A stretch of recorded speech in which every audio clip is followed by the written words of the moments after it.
नमस्कार। अगर आरआरबी परीक्षा की तैयारी चल रही है तो ये खास आपके लिए है। चलिए एक ऐसा ब्लूप्रिंट समझते हैं जो लास्ट मिनट में, मतलब बिल्कुल आखिरी समय में आपको कामयाबी की पटरी पर दौड़ा सकता है।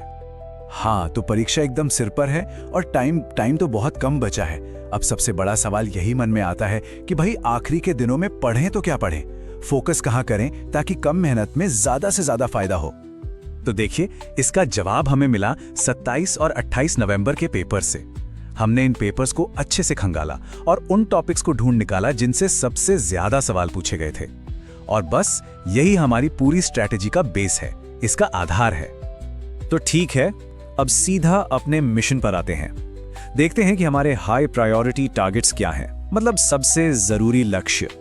तो डेटा बिल्कुल साफ साफ एक बात कह रहा है, जनरल साइंस और करंट अफेयर्स, बस ये दो सब्जेक्ट्स ऐसे हैं जहां आखिरी दिनों में मेहनत करके सबसे तगड़ा स्कोर खींचा जा सकता है। तो प्रायोरिटी नंबर 1 जनरल साइंस। क्यों? क्योंकि सबसे ज्यादा सवाल यहीं से आते हैं हमेशा। और सबसे अच्छी बात क्या है, इसकी तैयारी के लिए कहीं और भटकने की जरूरत ही नहीं, सिर्फ और सिर्फ एनसीईआरटी क्लास 9 और 10 की किताबों पर ध्यान देना है बस। अच्छा, अब साइंस में भी 3 हिस्से हैं, बायोलॉजी, फिजिक्स और केमिस्ट्री। और तीनों को पढ़ने का तरीका अलग अलग है। ये समझना बड़ा जरूरी है कि किस हिस्से में क्या पढ़ना है। बायोलॉजी की बात करें तो यहाँ रटने से ज्यादा समझने पर फोकस करना है, मतलब फंक्शनल नॉलेज। जैसे सवाल सीधे आते हैं कि पौधों में जाइलम और फ्लोएम का काम क्या है, या फिर कौन से विटामिन की कमी से कौन सी बीमारी होती है, एकदम प्रैक्टिकल चीजें। अब आते हैं फिजिक्स पर। यहाँ ओम के नियम जैसे जो फॉर्मूले हैं ना, उन्हें सिर्फ रटना नहीं है, इनको समझना है।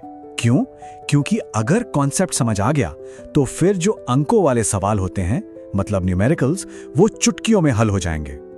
तो फिजिक्स और केमिस्ट्री में कुछ ऐसे खास टॉपिक्स हैं जो समझिए एग्जाम के फेवरेट हैं, बार बार पूछे जाते हैं। जैसे फिजिक्स में लाइट चैप्टर से लेंस और मिरर का फॉर्मूला, और केमिस्ट्री में रिएक्टिविटी सीरीज तो भूल कर भी नहीं छोड़नी है।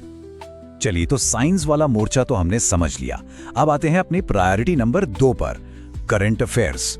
देखते हैं कि ये हमारे स्कोर को कैसे आसमान पर पहुंचाएगा।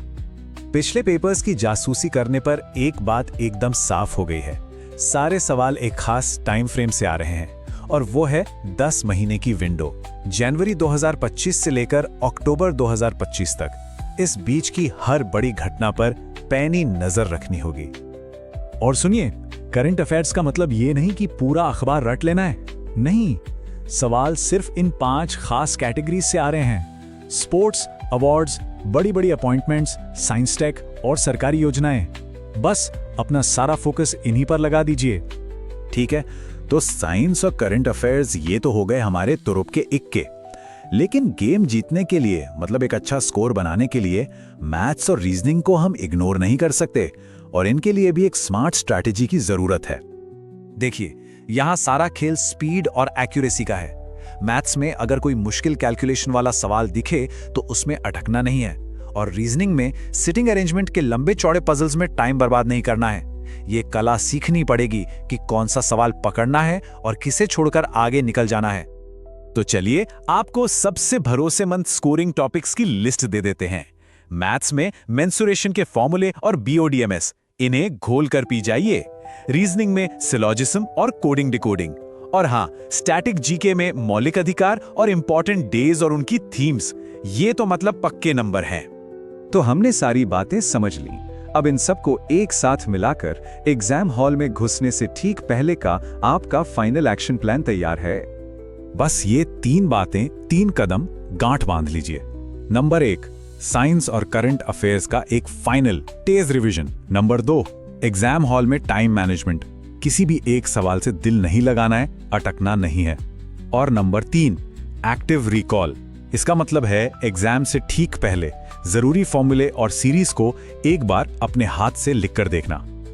और जाते जाते एक गोल्डन टिप, एक आखिरी सलाह, केमिस्ट्री की रिएक्टिविटी सीरीज और फिजिक्स में लाइट और इलेक्ट्रिसिटी के फॉर्मूले, एग्जाम से पहले इन्हें एक बार अपने हाथ से कागज पर जरूर लिखना।